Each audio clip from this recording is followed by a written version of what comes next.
우리 한국 사람들은 옛날부터 유교 사상에 큰 영향을 받아왔습니다. 이 유교라는 것에서 가장 중요하게 여기는 덕목 중에 하나는 겸손입니다. 그러다 보니 대부분의 한국 사람들이 교만한 태도를 싫어하고 겸손을 강조하지요. 겸손은 귀한 덕목입니다. 성경 또한 성도들이 이 겸손이라는 열매를 맺어야 한다는 것을 이야기를 하고 있지요. 하지만 아무리 귀한 신앙의 덕목이라고 하더라도 그것이 문자적이고 형식적인 신앙에 갇히게 되면 큰 위험에 처하게 되는 것을 우리가 보게 됩니다. 예전에 교회에 나온 지 얼마 되지 않은 청년이, 이 믿음 생활을 시작한 지 얼마 되지 않은 청년이 은혜를 받아서 교회에서 열심히 봉사도 하고 기도에도 참여하고 성경 공부 자리에도 열심히 참여를 했습니다. 그런데 그 교회에 오래 다녔던 또 다른 청년이, 이 청년이 사람들의 관심과 사랑을 받는 게 시기가 난 것입니다. 그래서 열심히 신앙생활하는 그 청년을 따로 불러가지고 이제 널 위해서 하는 말이다 라는 식으로 해서 이제 비난을 하기 시작했어요. 네가 우리 교회 나온 지 얼마나 됐다고 그렇게 설치냐? 그러면 사람들이 싫어한다. 아니 누가 보면 너 혼자 세상 사람들 다 구원하는 줄 알겠다. 이 말을 듣고 이제 열심히 신앙생활하던 이 청년이 큰 상처를 받았어요. 그런데 이 청년이 아주 순수했던 청년입니다. 그래서 그 소리를 듣고 싸우기를 선택하기보다 혹시 진짜 자기에게 문제가 있는 건 아닌가? 내가 정말 교만하고 설치고 나섰던 걸까? 그게 덕을 이루지 못했던 걸까? 회개 기도를 하기 시작했어요. 그런데 아무리 회개 기도를 해봐도 자기가 회개할 게 없는 거예요.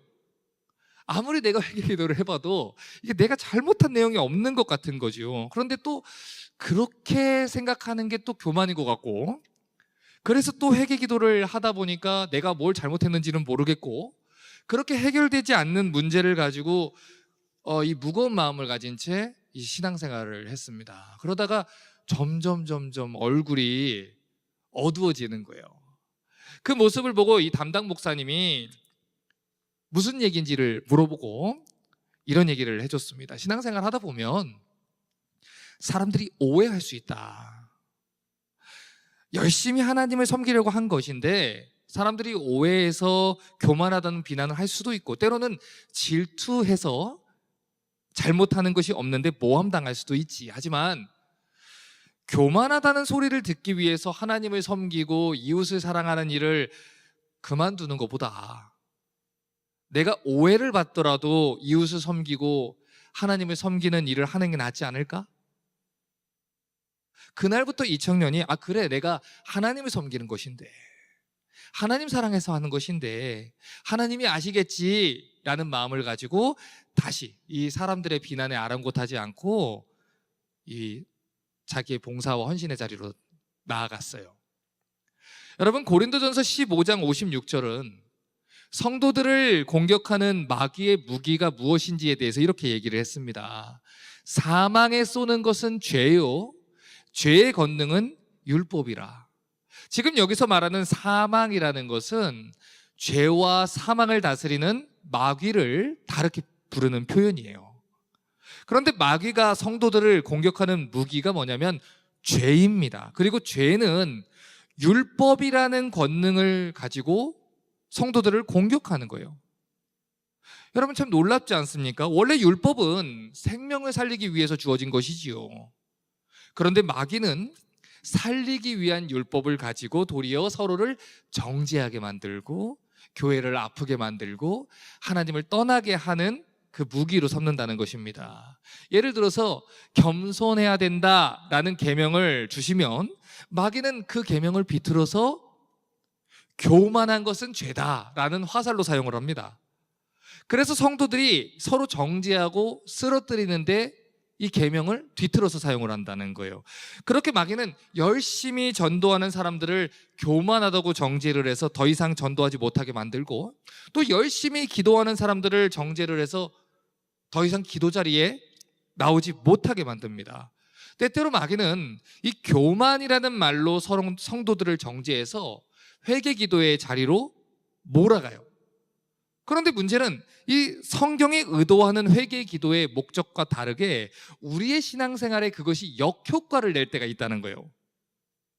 여러분, 우리 주변을 보면 많은 사람들이 기도를 시작할 때는 회개 기도부터 시작해야 됩니다, 이렇게 가르치는 경우를 많이 봅니다. 그 이유가 무엇이냐면 시편 66편 18절 같은 가르침 때문이에요. 내가 내 마음의 죄악을 품으면 주께서 듣지 아니하시리라. 이거 봐라. 우리는 우리 죄를 회개해야만 하나님께 나아갈 수 있다. 맞는 말이죠. 하지만 문제는 수많은 성도들이 율법적이고 형식적으로 이 회개 기도라는 행위 자체에 갇히게 되는 경우가 있다는 거예요. 예를 들어 볼까요? 우리가 어떤 기도를 했습니다. 그런데 며칠을 기다려도 응답이 되지 않는 거예요. 그러면 우리는 어제의 죄를 회개하고, 일주일 전의 죄를 회개하고, 한 달 전의 죄를 회개하고, 그래도 들어지지 않으면 10년 전, 20년 전 죄까지 다 회개하는 일을 합니다. 그게 겸손한 신앙이라고 생각을 하는 것이죠. 더욱이 지금 이 시대에 퍼져 있는 이 인간 중심적인 신앙의 영향 때문에 우리는 우리 스스로가 노력하고 애를 써가지고 우리를 깨끗하게 만들어 놓지 않으면 하나님과 교제할 수 없고 하나님께 기도할 수 없다는 생각을 하는 경향이 있습니다. 그래서 20년 전, 30년 전 이미 회개하고 해결받은 그 모든 죄까지 다 긁어내요. 먼지 하나 없이 깨끗하게 긁어내지 않으면 하나님이 우리를 만나주지 않는다라고 생각하는 경향이 생긴다는 것이죠. 하지만 그런 신앙의 형태는 자신을 겸손과 거룩과 이 정결함의 계명으로 압박하는 중에 오히려 예수 그리스도께서 이루어내신 사역의 가치를 심각하게 깎아내리는 잘못을 범하게 됩니다. 자, 이 시간 여러분께 여쭤볼게요. 여러분, 우리가 하나님 앞에 나아갈 수 있게 된 것이 우리 스스로 깨끗해지기 위해서 노력을 하고 애를 써서 하나님 앞에 나아갈 수 있게 된 것입니까? 아니지요. 에베소서 2장 3절부터 5절은 말합니다. 전에는 우리도 다 그 가운데서 우리 육체의 욕심을 자, 우리 성경을 한번 보겠습니다. 에베소서 2장 3절부터 5절입니다. 가끔 이렇게 화면이 안 나오는 기술적인 문제가 있을 땐 당황하지 마시고 성경을 들고 다니시면 됩니다. 어차피 PPT에 다 써주는데 성경을 뭐하러 들고 다닙니까가 아니고 이렇기 때문에 우리가 들고 다니는 거예요. 자, 에베소서 2장 3절부터 5절 보세요. 전에는 우리도 다 그 가운데서 우리 육체의 욕심을 따라 지내며 육체와 마음에 원하는 것을 하여 다른 이들과 같이 본질상 진노의 자녀였더니 긍휼에 풍성하신 하나님이 우리를 사랑하신 그 큰 사랑을 인하여 허물로 죽은 우리를 그리스도와 함께 살리셨고 너희가 은혜로 구원을 얻은 것이라. 자, 성경은 분명하게 말합니다. 우리가 하나님의 자녀가 된 것은 우리 스스로 하나님의 자녀가 될 만한 자격을 갖춰서가 아닙니다. 우리가 완전한 회개 기도를 드렸기 때문에 또는 우리 스스로를 하나님께 바쳐질 만큼 깨끗하게 씻어냈기 때문에 하나님의 자녀가 된 것이 아니지요. 자, 저를 보시면 됩니다. 우리가 하나님의 자녀가 된 것은 오직 하나님의 은혜 때문입니다. 하나님이 우리를 긍휼하게 여기셨기 때문에, 하나님이 우리를 사랑하셨기 때문에, 하나님이 우리를 대신해서 십자가에 죽으셨기 때문에 하나님과 교제할 수 있는 길이 열린 것이죠. 우리 에베소서 2장 12절부터 19절도 한번 읽어보겠습니다. 12절부터 19절입니다. 자, 저와 함께 한번 읽어보겠습니다. 시작. 그때 너희는 그리스도 밖에 있었고 이스라엘 나라 밖의 사람이라. 약속의 언약들에 대하여 외인이요 세상에서 소망이 없고 하나님도 없는 자이더니 이제는 전에 멀리 있던 너희가 그리스도 예수 안에서 그리스도의 피로 가까워졌느니라. 그는 우리의 화평이신지라. 둘로 하나를 만드사 중간에 막힌 담을 허시고 원수된 것 곧 의문에 속한 계명의 율법을 자기 육체로 폐하셨으니 이는 이 둘로 자기 안에서 한 세 사람을 지어 화평하게 하시고 또 십자가로 이 둘을 한 몸으로 하나님과 화목하게 하려 하심이라. 원수된 것을 십자가로 소멸하시고 또 오셔서 먼데 있는 너희에게 평안을 전하고 가까운 데 있는 자들에게 평안을 전하셨으니 이는 저로 말미암아 우리 둘이 한 성령 안에서 아버지께 나아감을 얻게 하려 하심이라. 그러므로 이제부터 너희가 외인도 아니요 손도 아니요 오직 성도들과 동일한 시민이요 하나님의 권속이라. 자, 지금 19절에서 하나님의 권속이라고 하는 것은 하나님 가족이란 뜻입니다.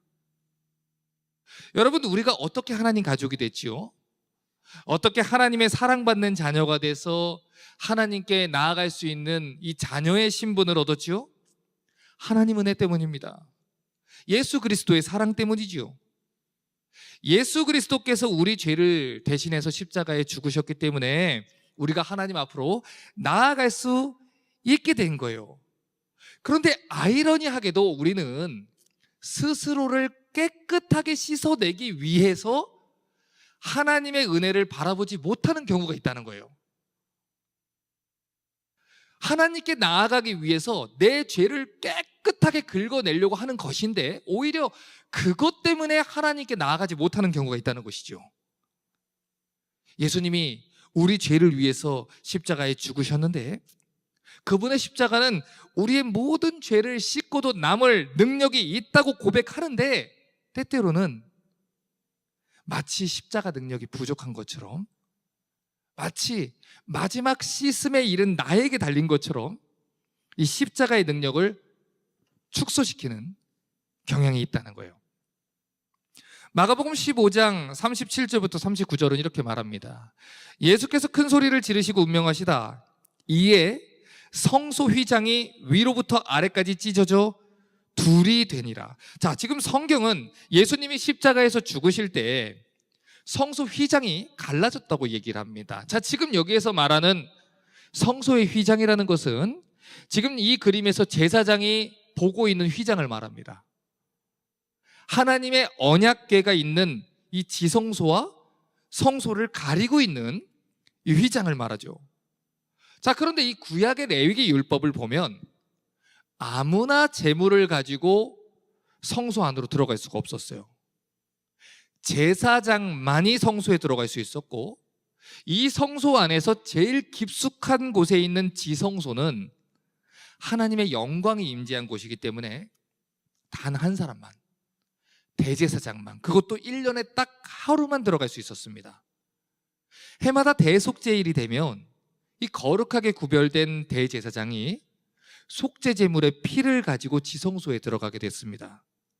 그런데 만약에 대제사장이 부정해서 하나님이 정하신 율법을 어겼거나 그 규례를 위반하고 하나님께 나아가는 경우가 됐을 때는 죽임을 당했어요. 그렇기 때문에 하나님은 이 대제사장의 생사 여부를 확인하기 위해서 대제사장의 이 옷 끝에다가 이 방울을 달게 했습니다. 이 옷 맨 아래, 맨 끝 부분에다가 이 방울을 달게 했어요. 출애굽기 28장 33절부터 35절을 봅니다. 그 옷 가장자리로 돌아가며 청색, 자색, 홍색 실로 성류를 수놓고 금방울로 간격하여 달되 그 옷 가장자리로 돌아가며 한 금방울 한 성류 한 금방울 한 성류가 있게 하라. 아론이 입고 여호와를 섬기러 성소에 들어갈 때와 성소에서 나갈 때 그 소리가 들릴 것이다. 그리하면 그가 죽지 아니하리라. 만약에 대제사장이 거룩하지 못해서 또는 죄를 지어서 죽임을 당하게 되면 방울 소리가 멈추게 되죠. 그러면 성소 바깥에 있는 사람들이 그의 시체를 끄집어내야 했습니다. 왜냐하면 이 지성소 안에는 아무나 들어갈 수 없기 때문이에요. 여러분, 그런데 우리에게 어떤 일이 벌어졌습니까? 에베소서 2장 16절부터 18절을 다시 봅니다. 또 십자가로 이 둘을 한 몸으로 하나님과 화목하게 하려 하심이라. 원수된 것을 십자가로 소멸하시고 또 오셔서 먼 데 있는 너희에게 평안을 전하고 가까운 데 있는 자들에게 평안을 전하셨으니 이는 그 이유는 이란 뜻입니다. 저로 말미암아 우리 둘이 한 성령 안에서 아버지께 나아감을 얻게 하려 하심이라. 예수께서 죄인들이 하나님 앞으로 나아갈 수 있는 길을 열어주셨다는 거예요. 그가 십자가에서 죽으심으로 우리의 모든 부정한 것을 소멸하셨습니다. 십자가를 타고 그러던 예수님의 보혈이 하나님과 원수로 행했던 우리의 모든 죄와 사망의 권세를 끊어내셨어요. 그렇기 때문에 한 성령을 의지하고 우리는 한 아버지께 나아갈 수 있다는 것이고, 예수의 보혈을 의지하고 하나님께 나아가는 성도들은 담대하게 나아갈 수 있다는 것입니다. 구약의 제사장들이 내가 혹시 죽으면 어떻게 하지? 우리 제사장이 죽으면 어떻게 하지? 거룩하신 하나님이 치시면 어떡하지? 두려워했던 것과 다르게 우리는 아들의 피를 힘입어 하나님 앞으로 담대하게 나아갈 수 있게 된다는 것이죠. 이 사실을 오늘 우리가 읽은 히브리서의 본문이 이렇게 얘기했습니다. 그러므로 우리에게 큰 대제사장이 있으니 승천하신 자 곧 하나님의 아들 예수시라. 우리가 믿는 도리를 굳게 잡을지어다. 우리에게 있는 대제사장은 우리 연약함을 체휼하지 아니하는 자가 아니요 모든 일에 우리의 한결같이 시험을 받은 자로 돼 죄는 없으시니라. 그러므로 우리가 긍휼하심을 받고 때를 따라 돕는 은혜를 얻기 위해 은혜의 보좌 앞에 담대히 나아갈 것이니라. 여러분, 때때로 구원받은 성도들도 교만한 죄를 지을 수 있습니다. 여러분, 때때로 하나님의 자녀들도 죄를 지을 수 있지요. 집사도 죄를 지을 수 있습니다. 권사도 죄를 지을 수 있어요. 목사도 죄를 짓습니다. 넘어질 때도 있고 쓰러질 때도 있습니다. 예전에 지었던 죄로 돌아가는 것 같은, 마치 예수 믿기 전에 그 한심했던 모습과 같이 다시 돌아가는 것 같은 절망적인 시간들을 만날 수도 있어요. 아이러니한 것은 큰 은혜를 입은 직후에 마귀는 가장 크게 우리를 절망 속으로 몰아간다는 거예요. 네가 은혜를 받았음에도 그 지경이야? 하나님 앞에 헌신했음에도 그 지경이야? 그렇게 서원했는데도 그 지경이야? 라고 마귀는 여러분이 가장 큰 은혜를 받은 집회 가운데, 가장 큰 은혜를 받았던 성경 공부 가운데, 가장 큰 은혜를 받았던 인생의 순간에 가장 대단한 서원을 했던 그 순간을 떠올리게 하며 정지한다는 거예요. 그래서 일상 속에서 우리는 나에게 절망해서 감사를 잊어버리고 하나님을 잊어버리고 살 때가 있다는 것이죠. 하지만 성경은 말합니다. 너희가 믿는 도리를 붙잡아라. 여러분, 성경은 우리에게 분명하게 강조해요. 우리가 믿는 도리를 굳게 잡을지어다. 무슨 뜻입니까? Let us hold firmly to the faith we profess 라는 뜻이에요. 여러분, 이게 무슨 뜻입니까? 우리가 믿고 있는 신앙의 대상, 우리가 누굴 믿고 있느냐, 그분이 어떤 분이냐, 그리고 우리가 믿고 있는 신앙의 내용, 그것을 믿으라는 거예요. 우리는 우리 스스로 구원을 이루어내라고 내던져진 사람들이 아닙니다. 자, 지금부터 너희 몫이다. 내가 십자가에서 죽었어. 그래서 널 내 자녀로 만들었지. 하지만 지금부터 구원을 완성하는 건 너의 몫이야. 내가 지켜볼 거야. 라고 내던져진 사람들이 아니에요. 우리에게는 중보자가 계시고 우리의 대제사장이신 예수 그리스도께서 우리는 언제나 하나님께 나아갈 수 있습니다. 이게 바로 우리가 믿고 있는 신앙의 내용이에요. 우리는 홀로 하나님 앞에 나아가지 않아요.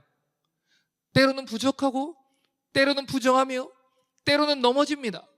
때로는 형편없지요. 그러나 우리의 기도가 하나님 앞에 전달되는 이유는 우리와 함께 그 앞에 서시는 우리의 중보자, 대제사장 예수 그리스도가 있기 때문이에요. 하나님은 우리 연약함을 아셔요. 무엇 때문에 우리가 자주 쓰러지고 무엇 때문에 하나님을 바라보지 못하는지도 아세요. 과거에 어떤 기억이 나로 하여금 하나님 앞에 나아가는 것을 거리끼게 하는지도 아세요. 그럼에도 불구하고 우리는 하나님의 자녀로 부름을 받았고 하나님 손에 붙들려 있습니다. 그러므로 우리가 믿는 도리를 붙잡으라는 거예요. 우리는 우리 능력으로 하나님 자녀가 된 사람들이 아닙니다.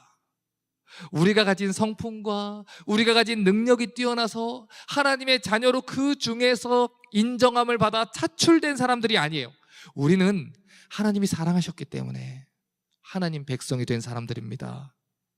그러므로 하나님은 당신의 자녀들을 끝까지 책임지고 인도하실 거예요.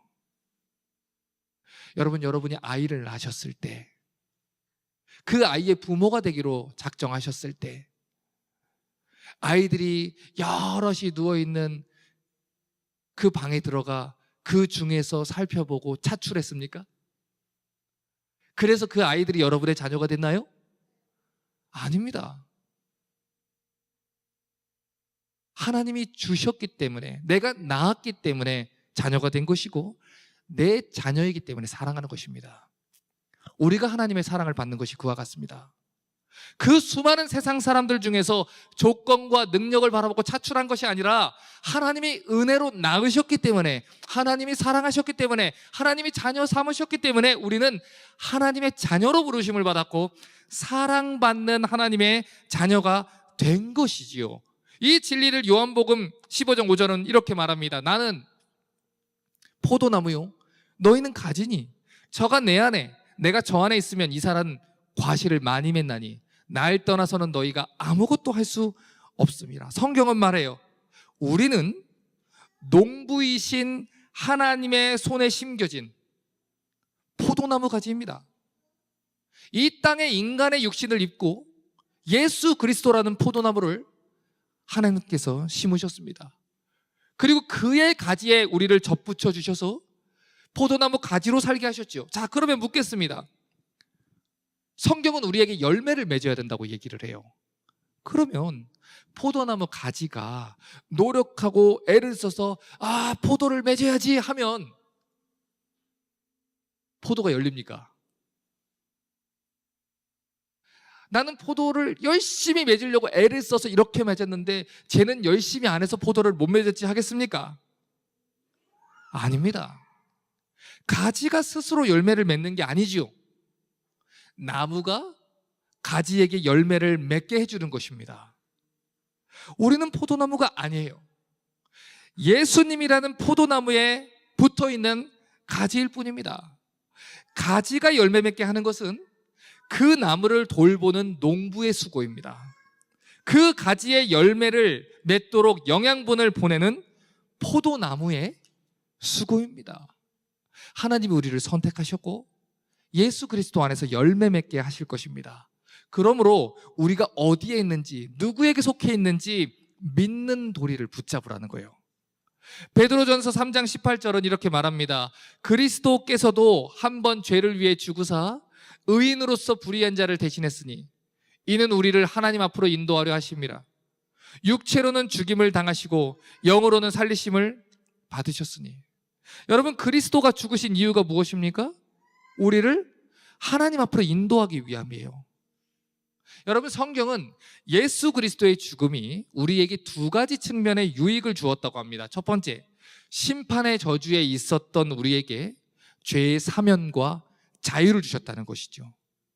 두 번째, 그렇게 구원한 성도들을 영광스러운 하나님의 자녀의 위치에 데려다 놓으셨다는 거예요. 여러분, 지금 읽은 이 구절에서 예수님이 죽으신 이유가 무엇이라고 합니까? 우리를 하나님 앞으로 인도하기 위함이라는 거예요. 예수님 때문에 우리는 구원을 받았고, 예수님 때문에 하나님과 교제할 수 있게 됐고, 예수님 때문에 하나님 앞으로 나아갈 수 있는 자녀가 되었다는 것이죠. 그래서 우리가 하나님께 기도를 하면 하나님이 들으신다는 거예요. 그런데 때때로 우리는 하나님께서 우리의 기도를 듣지 않으신다고 오해를 합니다. 때때로 우리는 하나님이 우리가 하나님께 나오는 것을 원하지 않으실 거야 라고 오해를 합니다. 왜요? 마귀가 계속해서 속입니다. 너 같은 것이 하나님께 나오는 걸 하나님이 기뻐하실까? 하나님도 싫어하실걸? 하나님도 포기하셨을걸? 그러나 예수님이 죽으신 이유는 우리를 하나님 앞으로 인도하기 위함이에요. 다시 말해, 예수님이 죽으실 때 가장 바라고 원하셨다는 것은 잘못을 해도 아버지께 나와서 해결을 받고 문제를 일으켜도 그 집안 속에 있으라는 것입니다. 때때로 우리는 기도한 대로 응답이 안 되면 어서 빨리 하나님이 응답해 주지 않으면 하나님이 우리의 기도를 듣지 않으시고 우리의 기도를 거절하시고 우리가 사랑받지 못하는 자녀고 또는 우리가 기도를 응답받기 위해 씻어내야 하는 여전한 더러운 문제가 있다고 생각을 합니다. 그래서 이런저런 이유로 우리는 하나님 앞으로 나아가지 않아요. 이런저런 이유로 우리는 기도의 자리로 나아가지 않아요. 그래서 우리는 예수님이 생명 바쳐서 우리에게 전해주신 특권을 사용할 줄 모릅니다. 하지만 그래서는 안 됩니다. 기도는 하나님 자녀들의 특권입니다. 죄를 지어도 하나님께 나아갈 수 있다는 것은 구원받은 하나님 자녀의 특권입니다. 여러분, 그러므로 이 성도의 특권인 기도를 사용하셔야 돼요. 우리는 하나님의 자녀이기 때문에 하나님께 나아갈 수 있어요. 실수해도 넘어져도 일어나라도 우리의 사정을 하나님께 아뢰일 수 있어요. 그것이 성도의 특권입니다. 하나님 자녀는 구약의 대제사장처럼 복잡한 예식을 치르고 하나님 앞에 나아갈 필요가 없어요. 하나님 자녀는 구약의 대제사장처럼 두려워하면서 방울을 달고 혹시 죽을까 두려워하며 하나님 앞에 나아갈 필요가 없어요. 우리는 목숨 걸고 두려워하며 지성소에 나아갈 필요가 없어요. 왜냐하면 예수님이 이미 우리를 위해서 우리를 인도하기 위해 그 모든 두려움과 죄의 대가를 지시고 목숨을 버리셨기 때문입니다. 그러므로 성도들은 그저 하나님의 이름을 부르시면 돼요. 아버지라고 부르시면 돼요. 그러면 하나님께서 너 그 죄 문제 네가 다 씻을 때까지 나한테 오지 마, 말도 걸지 마 라고 하시는 것이 아니라 왜? 무슨 일이니? 사랑하는 아들아, 딸아, 무슨 일이야? 그렇게 여러분의 기도에 귀 기울이십니다. 여러분, 그것이 바로 성도들의 특권입니다. 그 특권을 받은 사람들이 하나님의 자녀들입니다.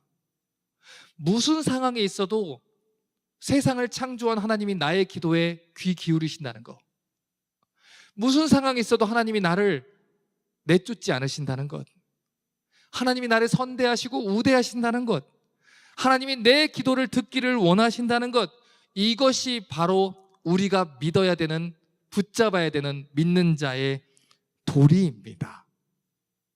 이제 설교를 정리합니다.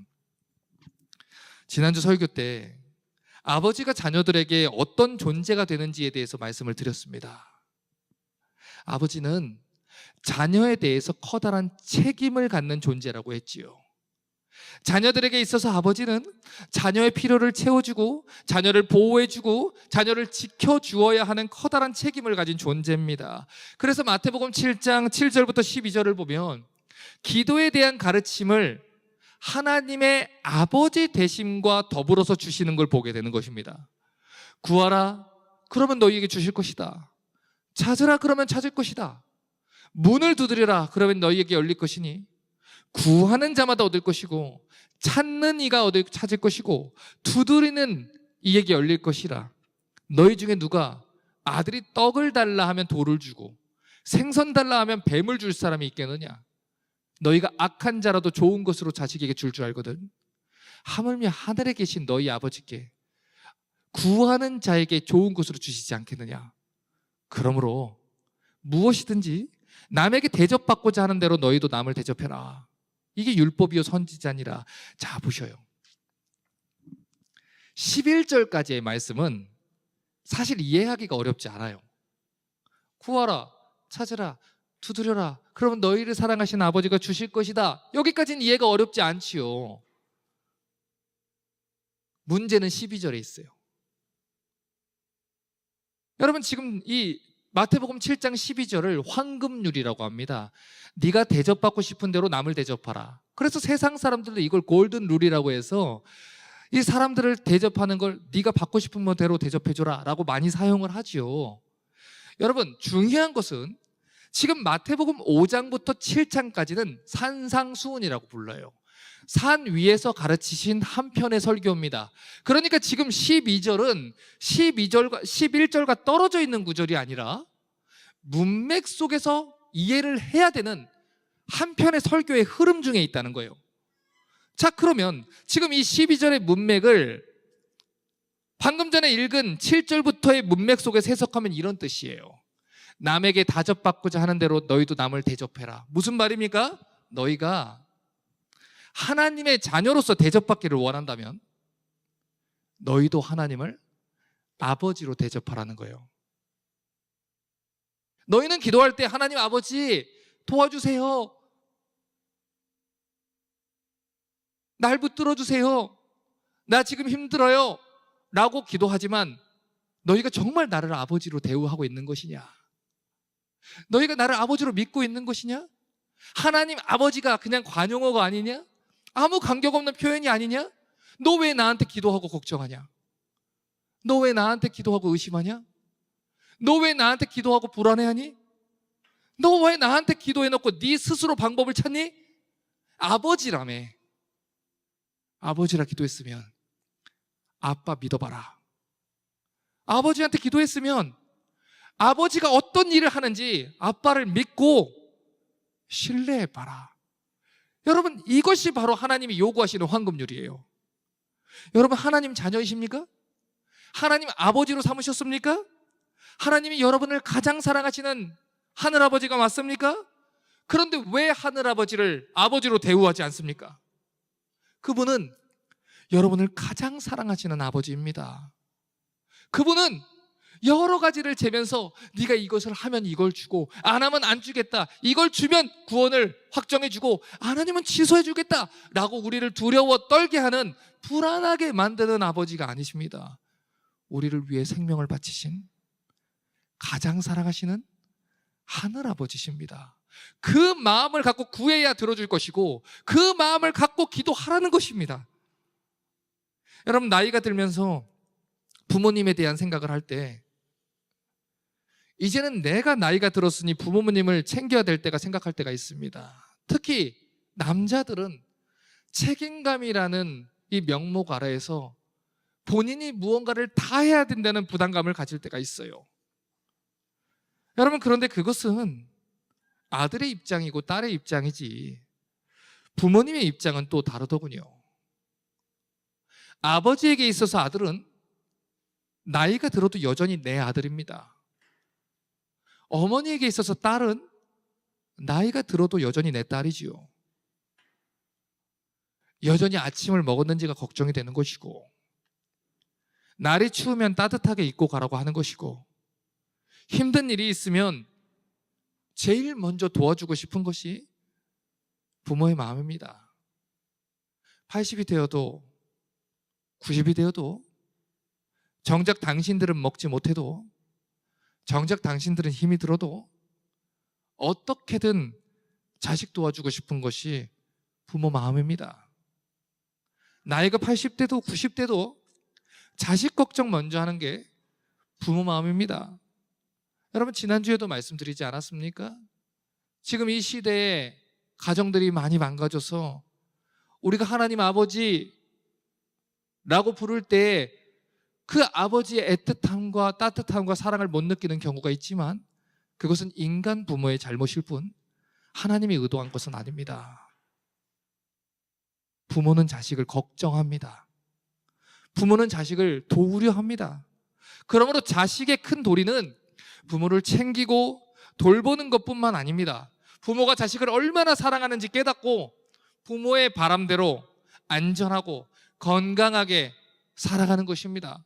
부모가 도울 수 있을 때는 기쁘게 그 도움을 받는 것 또한 자식의 도리입니다. 우리 하늘아버지도 똑같습니다.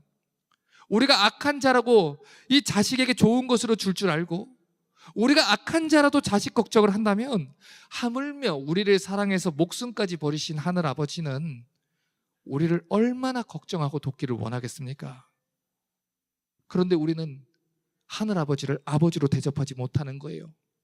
내가 스스로 행하는 것이 겸손이라고 생각해서 기도 자리에 나아가지 않는다는 거예요. 하지만 하나님은 우리가 하나님께 도와달라고 요청하기를 원하셔요. 실수를 해도 하나님 앞에서 하기를 원하시고 서툴러도 하나님께 도움을 요청하기를 원하십니다. 겸손이나 스스로 해야 된다는 부담감 때문에 하나님을 찾지 못하는 게 아니라 서툴러도 부족해도 다 망쳐버려도 하나님께 이야기해 주기를 원하십니다. 그러니 오해하지 마십시오. 우리 하나님은 날마다 우리를 호되게 채찍질하려는 코치나 감독이 아닙니다. 그분은 우리를 가장 긍휼하게 여기시는 하늘아버지입니다. 혼자 하려고 하지 마십시오. 우리에게는 우리 기도를 들으시는 하늘아버지가 있습니다. 서툴고 잘 모르면 하나님께 나아가서 물어보고 도움을 요청하면 됩니다. 다 망쳐버린 것 같으면 아빠가 해주세요 라고 하면 됩니다. 안 되면 안 된다고 하십시오. 못하면 못한다고 하십시오. 망쳤으면 망쳤다고 하십시오. 이 모양이면 이 모양이라고 하십시오. 슬프면 슬프다고 하십시오. 그것이 성도의 특권이고 그 이야기를 듣는 것이 하나님의 바람입니다. 이사야 40장 27절은 말합니다. 야곱아 내가 어찌하여 말하며 이스라엘아 내가 어찌하여 이르기를 내 사정은 여호와께 숨겨졌으며 원통한 것은 내 하나님께 수리하심을 받지 못한다 하느냐. 여러분 구약 성경에서 하나님 백성들은 이스라엘이라는 이름으로 부릅니다. 그런데 가끔 하나님이 이스라엘을 야곱이라는 표현으로 부를 때가 있다 그랬어요. 여러분 이것은 이스라엘이 하나님의 아들들이 하나님의 자녀들이 야곱처럼 행동할 때 깨우쳐 주시기 위해서 부르는 호칭입니다. 여러분 부모님들 자식을 혼내실 때 이런 경우 있으시지요? 저희 아이들은 그래요. 박예슬 이라고 하면 아빠가 혼내는 줄 압니다. 박하람이라고 부르면 혼내는 줄 알아요. 예슬아 라고 하면 아무렇지도 않는데 박예슬이라고 하면 혼내는 줄 알아요. 야곱아 라고 하시는 것이 그와 같은 표정입니다. 너 이스라엘이잖아. 왜 아직도 야곱처럼 행동해? 내가 왜 너의 기도를 듣지 않아? 왜 너의 사정을 하찮게 여긴다고 생각하지? 왜 너의 인생이 내 앞에서 가리움 받는다고 생각하지? 왜 혼자라고 생각하지? 왜 고아처럼 한숨을 짓고 있지? 하나님의 자녀로 대접받기를 원하십니까? 하나님을 아버지로 대우하십시오. 하나님이 우리 아버지십니다. 우리를 도울 수 있는 아버지입니다. 그러므로 은혜의 보좌 앞에 나아가서 하나님의 도우심을 구할 수 있기를 바랍니다. 이것이 성도의 특권입니다. 아버지라 부르실 때 내가 여기 있다 말씀하시는 것, 아버지라고 부를 때 하나님이 우리의 기도에 응답하신다는 것, 하나님이 우리의 기도를 그 누구보다 듣기를 원하신다는 것, 그 사실을 믿는다면 우리 아버지이신 하나님께 기도하며 나아가게 될 것입니다.